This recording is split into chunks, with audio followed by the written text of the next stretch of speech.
ese koko tu principal passes basabaga umuntu kugira ngo yemererwe gukomeza kaminuza zaba zakuweho? Niba se zakuweho hari kugenderwa kuki? Turifashisha itangazo ryatanzwe n'ikigo cy'igihugu gishinzwe amashuri makuru na za kaminuza. Itangazo bashyize hanze no ku rubuga rwabo barisangaho. Ndaza no kubahereza link zose zikenewe uraza kubona muri iyi video. Sibyo gusa kandi hari na scholarship ziri kuboneka abroad nziza cyane kuri wowe udukurikiye. Ku musozo w'iyi video ndaza kusangiza scholarship zigeze kuri 3. Icyo usabwa wowe no kureba video yose kugeza irangiye kugira ngo utacikanwa n'akantu na kamwe k'ingenzi. Izo scholarship zirareba abashaka gukomeza undergraduate ndetse n'abashaka gukomeza masters ndetse n'ibindi byiciro. Ndagaruka no kuri application zifunguye muri UR na RP mbasangiza amakuru ndetse n'ibibazo byinshi abantu bari kumbaza bigendanye naho by'ingenzi cyane. Wajije ati ese iyo umuntu amaze gukora application muri UR cyangwa RP abwirwa n'iki ko application ye yarangiye? Wowe ugeze hano bwa mbere ukaba ari ubwa mbere ubonye channel yacu niwibagirwe gukanda subscribe kugira ngo utazagicikanwa n'amakuru y'ingenzi. None gato ngarutse kuri application ziri gukorwa ubu ngubu hano mu Rwanda kuri UR. Kugeza updates z'ingenzi zijyanye n'akazi, scholarship ndetse n'ibindi byakugirira akamaro. No gusangiza abagenzi bawe video kugira ngo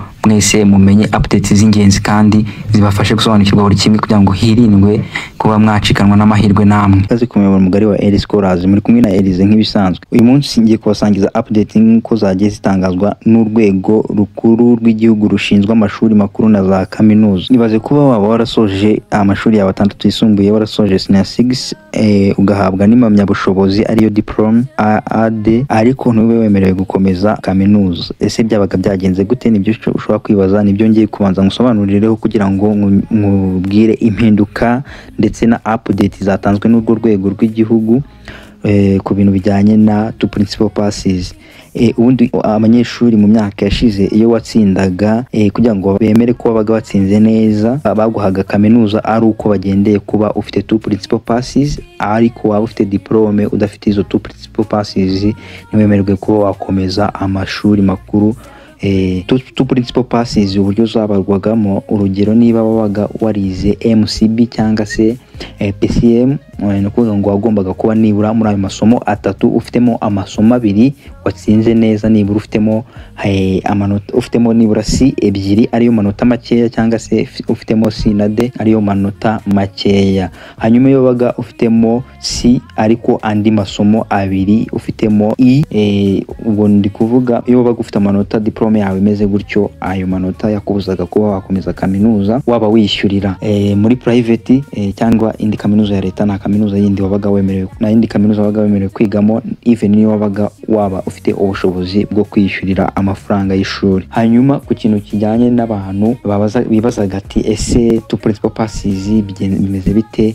HEC ari rwo rwego rukuru rushinzwe amashuri makuru na za kaminuza rwabivuze he mu itangazo bashyize hanze. Rero uru rwego rw'igihugu rwavuze yuko umunyeshuri wemerewe kuba yakwiga agakomeza kaminuza yemerewe kuba ari umunyeshuri ufite ujuje ibi bikurikira. Izi nizo criteria bagendeyeho. Umunyeshuri cyangwa se umuntu uri gukora application agomba kuba yarasoje nibura secondaire mu Rwanda, ariko akaba afite iyo bita Advanced Certificate of Secondary Education. So nkuko nagiye mbibabwira, umuntu wabaga afite n'ubundi Advanced Certificate of Secondary Education ariko adafite two principal passes ntabwo yemerwaga gukomeza kaminuza, even niyo abayishyurira ari private cyangwa ari indi scholarship yawe wavuga ngo ntago byakundaga, kubera yuko iyo niyo condition babaga bashyizeho kugira ngo bemerere umuntu ko yakomeza kaminuza. So ushobora kwibaza ati ubundi ubwo byabaga bitani uwo muntu yabaye umuntu ko baba bamuhaye impamyabumenyi yerekana ko yatsinze yagiye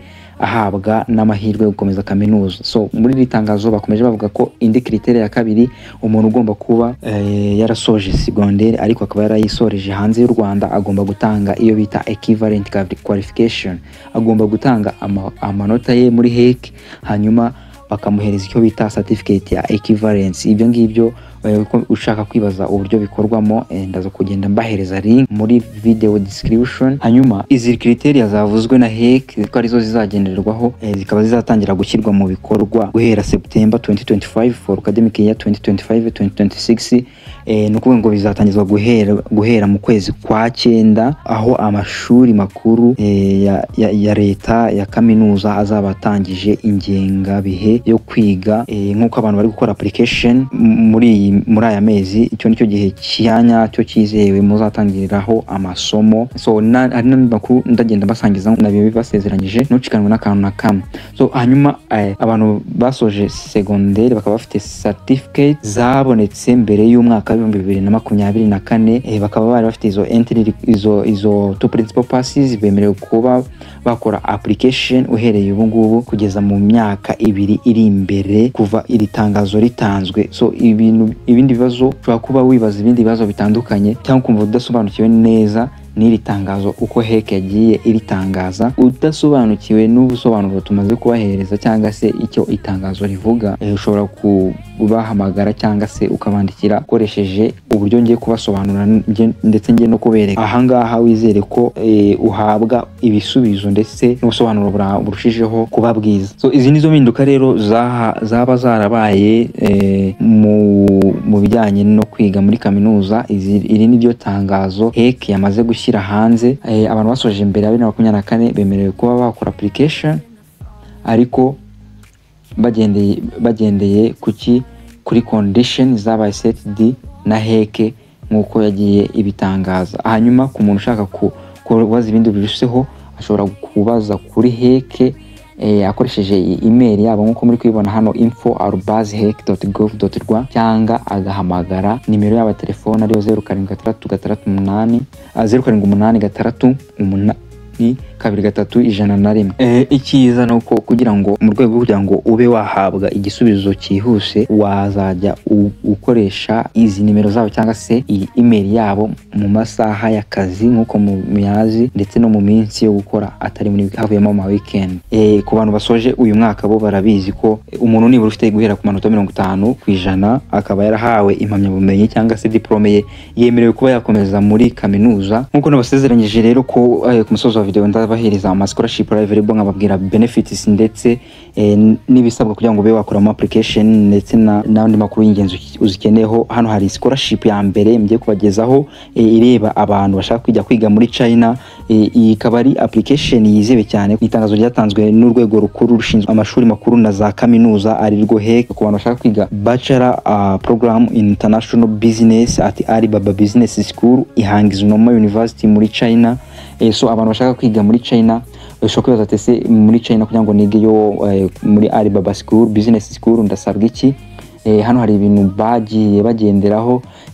Ikintu cya mbere application requirement, umunyeshuri agomba kuba yarigize nibura rimwe muri aya masomo yarize mege hege cyangwa heri cyangwa yitwa rege cyangwa yitwa MCE kugira ngo abe nibura ari umukandida wakora application akaba yajya kwiga muri China mu bintu bijyanye na business. Hanyuma icya kabiri agomba kuba nibura afite imyaka hagati ya 18 na 25. Hanyuma ikindi cya gatatu agomba kuba azi Icyongereza neza ko haba kukivuga ndetse no kucyandika. Hanyuma byaba byiza cyane azi Igishinwa ariko utakizi nta kibazo wakora application ukazaba ukiga ugiyeyo. Hanyuma ikindi kintu ugomba kubuzi nuko nibura ufite nka basic mu bintu bijyanye na China cyangwa se ufite strong interest mu bintu bijyanye no kwiga ibintu bijyanye na business na e-commerce. Hanyuma document asabwa kugira ngo applying ni indangamuntu yawe, photocopy ya passport mu gihe ufite passport, utayifite utanga indangamuntu mu mwanya wa passport. Hanyuma ikindi igomba kuba iri PDF. Ikindi ugomba kuba ufite bulletin secondaire ndetse ugomba kuba wakora na personal statement itarengeje amagambo 500 kandi igomba kuba nibura ikoresheje uburyo bwizewe wakoresheje imashini kandi atari yo wakuye ahandi hantu hariho hose. Bakagusaba na recommendation letter waka umwarimu ndetse ugakora n'aka video kakuvugaho ibindi bisobanuro birushijeho.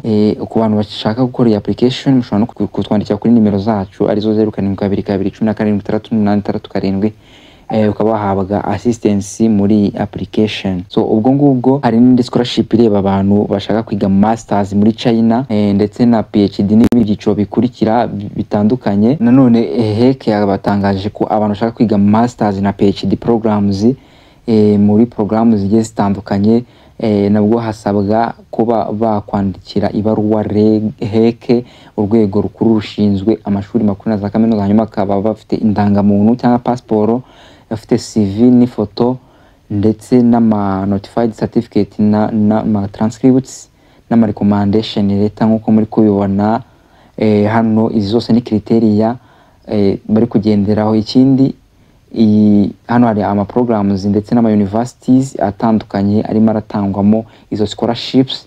For more information ndaza kubahereza link muri description, hanyuma mu mwaka wa accessing information zose n'abantu bakeneye assistance nabwo nabahaye nimero, iyo contact muyigereho muyandikire kuri WhatsApp ibe mwahabwa ubusobanuro ruseho na assistance. N'abandi basigaye batandukanye bize ibintu bitandukanye nka za MPC, PCM ndetse n'izindi combination, namwe ntago nabibagiwe mushaka gukomeza undergraduate hano hari scholarship iri gutangwa ku bantu bashaka gukomeza amashuri mu gihugu cya Islamabad. Iyi ni iyo bita Islamabad scholarship. Iyo application naho irakomeje ku bantu bashaka kwiga computer science cyangwa se mathematics, management sciences, electrical engineering, physics, project management, meteorology. Nkuko muri kuzibona ni nyinshi kuza ukageza kuri za chemical engineering zose ntago nazivamo. Abanyeshuri hanyuma bari interested, application deadline ni 30 z'ukwezi kwa gatandatu. Iyi application nawe ushobora kuyikora hanyuma ukaba wajya kwiga kuri iyi scholarship ya COMSAT University Islamabad nkuko muri kubibona muri announcement yatanzwe na HEC. Niba wakunze video kandi like ndetse nibagirwe no gukora subscribe, kandi nkwibutsa ko niba hari ikibazo ufite ujye muri comment section hanyuma uhabwe guidance cyangwa se ubusobanuro kugira ngo ibintu birusheho kugenda neza. Ciao ciao, bye bye.